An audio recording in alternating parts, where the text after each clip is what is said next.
Os microempreendedores individuais de Taubaté agora vão poder prestar serviços de manutenção nas escolas estaduais da cidade. A oportunidade faz parte do projeto de Escola Trabalho, que foi lançado pela Secretaria de Educação de São Paulo em parceria com o Sebrae. 721 escolas do estado de São Paulo vão passar por manutenção, o que vai gerar oportunidades para mais ou menos 65 mil MEIs em toda a região do estado, inclusive aqui em Taubaté. E quem vai contar para a gente sobre essas oportunidades para os MEIs aqui da cidade é o Edu Chaves, que é gestor de comércio e prestação de serviço. Edu, qual que é o objetivo desse programa? Esse programa é uma parceria entre a Secretaria de Estado de Educação com o FDE, que é o Fundo de Desenvolvimento da Educação, e também o Sebrae. É uma primeira fase que está sendo implantada aqui no estado de São Paulo. Essa parceria visa fomentar os MEIs na cidade, também gerar uma geração de renda mais certa para esses MEIs, né? Então é uma parceria entre esses órgãos. O que os microempreendedores precisam fazer para se cadastrar nesse programa? Os MEIs, eles podem se cadastrar no link da prefeitura, no site da prefeitura nós deixamos um link de acesso, onde eles podem se cadastrar e lá eles vão ser colocados, vão ser solicitadas diversas informações para esses MEIs, CNPJ, vários dados. Daí esses dados vão ser passados por uma avaliação da FDE, estando tudo ok, eles já vão ser avisados por e-mail. Eles vão ser avisados por e-mail que estão todos ok. Terminando essa situação, eles vão receber eles vão poder baixar um aplicativo no celular e serão acionados diretamente das escolas. Surgindo alguma necessidade na escola, de algum reparo, algum trabalho que o MEI possa atender, eles serão acionados diretamente por esse aplicativo. Quantas escolas aqui em Taubaté vão passar por manutenção e daí vão gerar essas oportunidades? Taubaté aproximadamente deve ter umas 25 escolas estaduais, que já geram bastante, imagina um volume grande já de trabalhos pequenos, de reparos, de pequenas pinturas, hidráulica e tal. Eu acho que vai ser um programa muito interessante para os MEIs do município. Obrigada, Edu. Os MEIs aqui de Taubaté, para se cadastrarem, precisam estar registrados aqui na cidade. Carolina Silva, de Taubaté, para o Repórter Setorial. Acompanhe agora as oportunidades do Balcão de Empregos de Taubaté.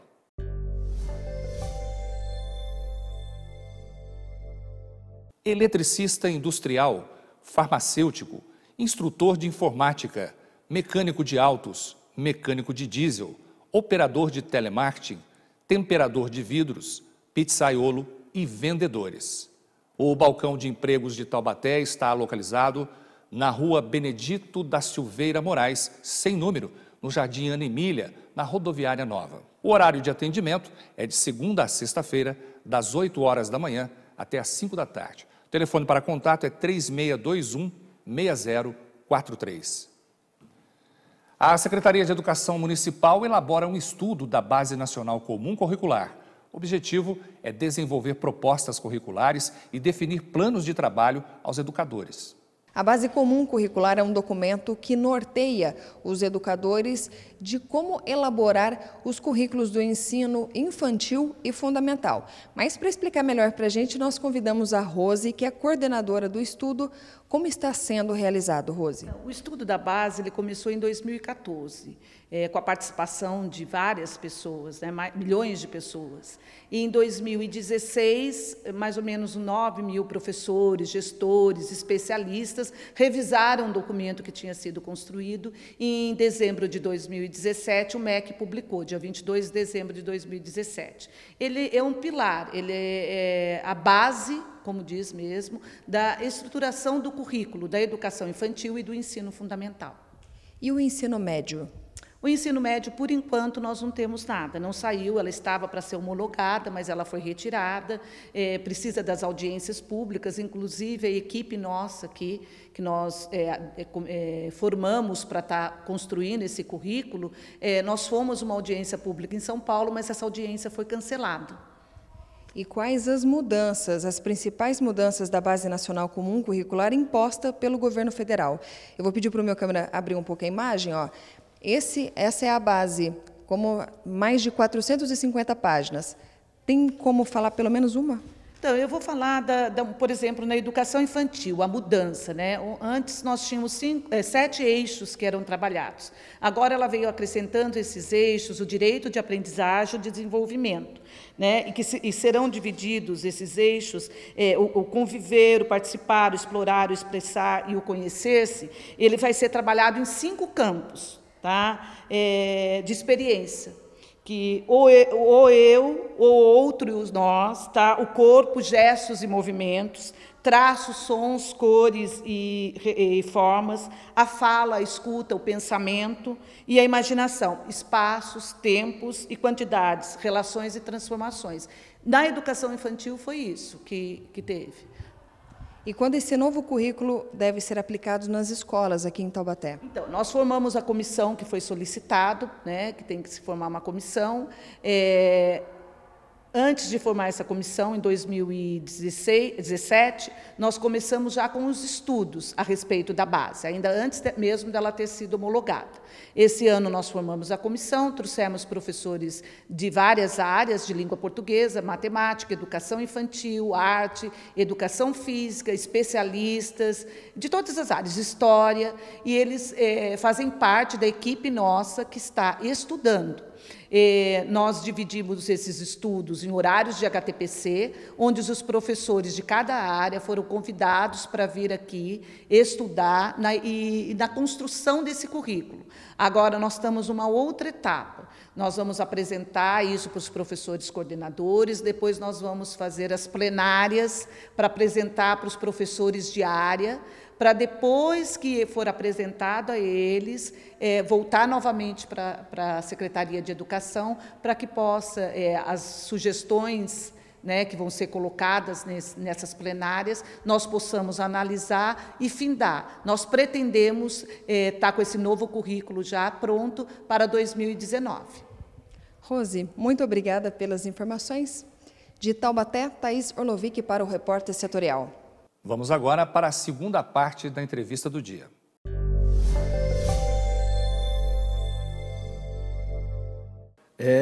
Você que está aí esperando seu bebezinho, ou está pretendendo esperar seu bebezinho, né?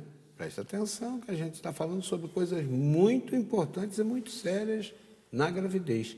A doutora Ana, que é ginecologista, obstetra, está avaliando esse processo e me disse aqui no intervalo que é uma coisa muito importante a gente estar acompanhando isso desde o início, né? Desde o início, porque a gestante ela tem muita mudança hormonal, Cataldi, e esses hormônios alterados, eles contribuem para a formação de mais sangramento gengival, de gengivites, né?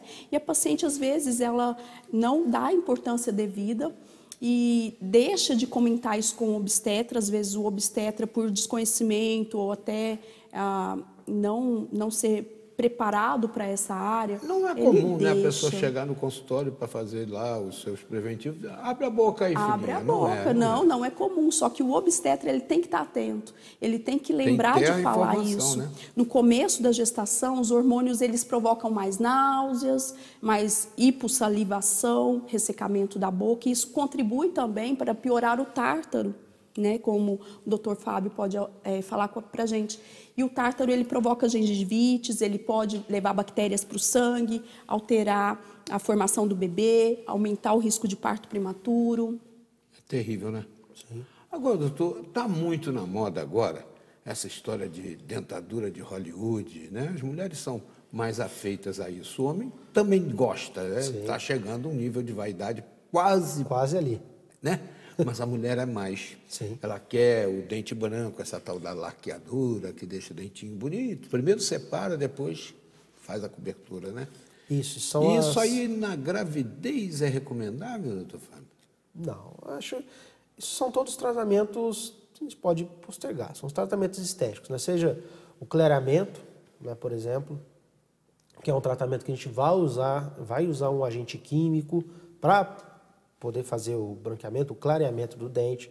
Então, a gente pode postergar isso depois, para o futuro, depois, pós-gestação, sem problema algum. Não é uma coisa emergencial. Outro fator que é muito procurado no consultório são as facetas, as lentes de contato dental.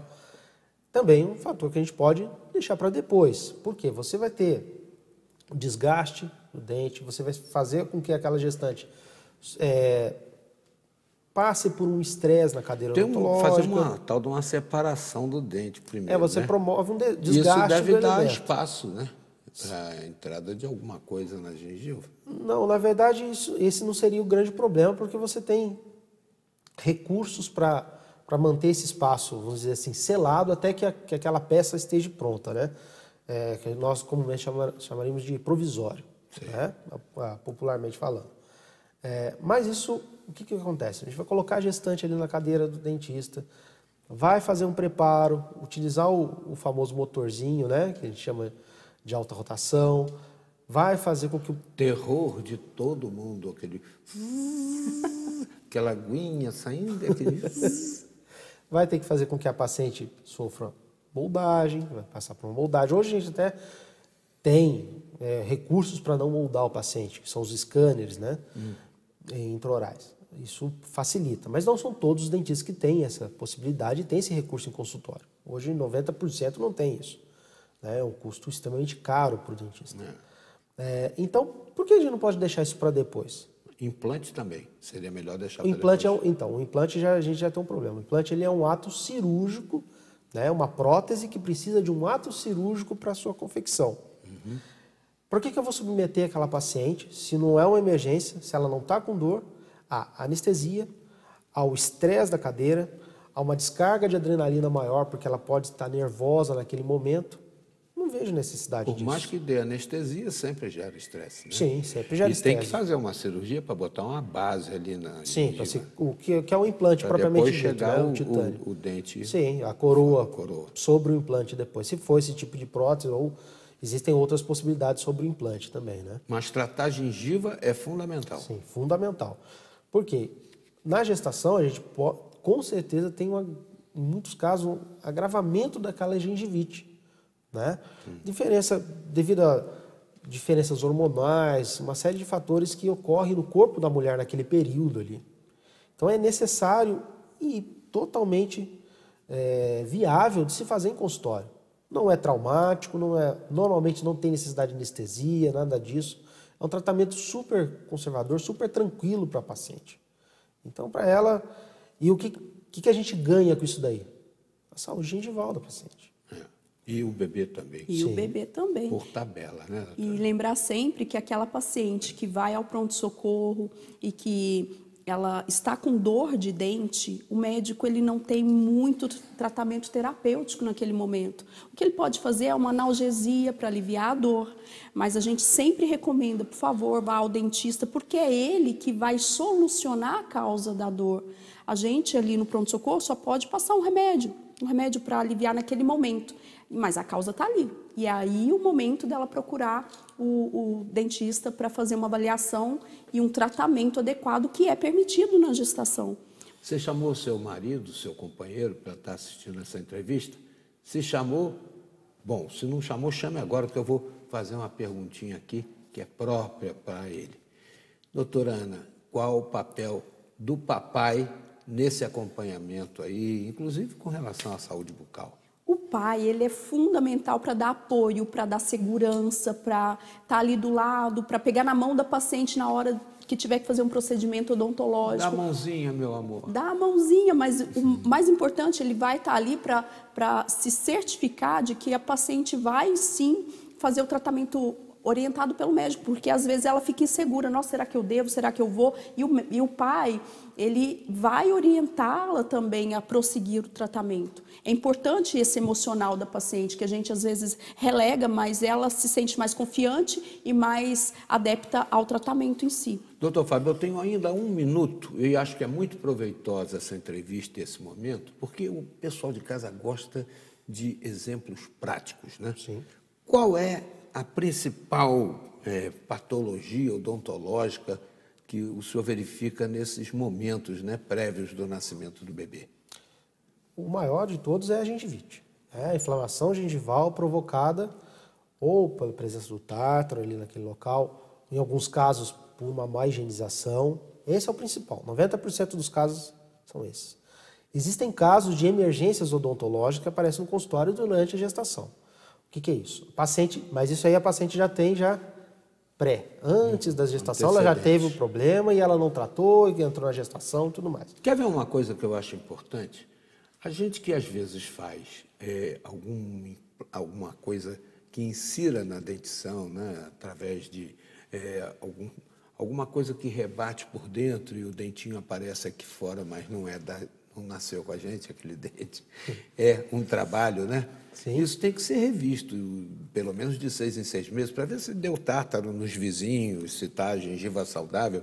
E o pessoal não cuida disso, não. Eu acho que é importante também na gravidez, as mulheres que têm esse problema, né? Sim. Levarem lá a sua boca para fazer uma certeza. revisão como é que está por baixo. Sim. É importantíssimo salientar isso.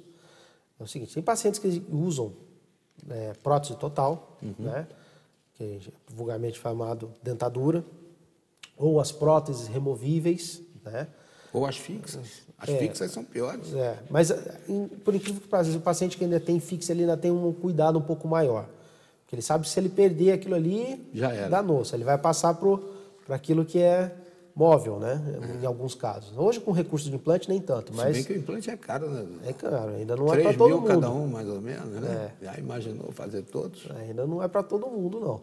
Né? Mas tem alguns pacientes que realmente, eles acham que por ter uma prótese móvel, né, que, vamos dizer assim, que não pertence não nasceu com aquilo, ele não precisa cuidar. Simplesmente ele tira e não tem problema. Mas ali você tem bactéria, exatamente a mesma bactéria que estaria no dente. Vocês têm algum contato? Porque eu tenho a impressão que nós não esgotamos tudo. O pessoal de casa fica ávido, né? No nosso tempo não dá para esticar mais.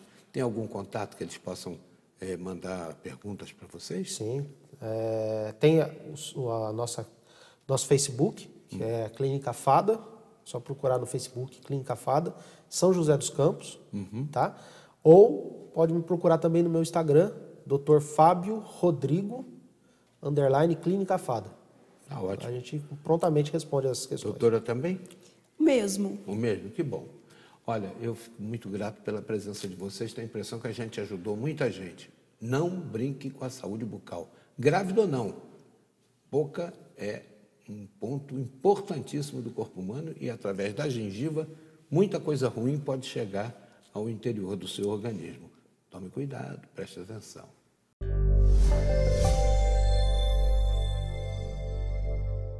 A gente vai para o intervalo e, na volta, o assunto é trabalho infantil. Os problemas que essas crianças são obrigadas a enfrentar para ajudar no sustento de casa. É já já.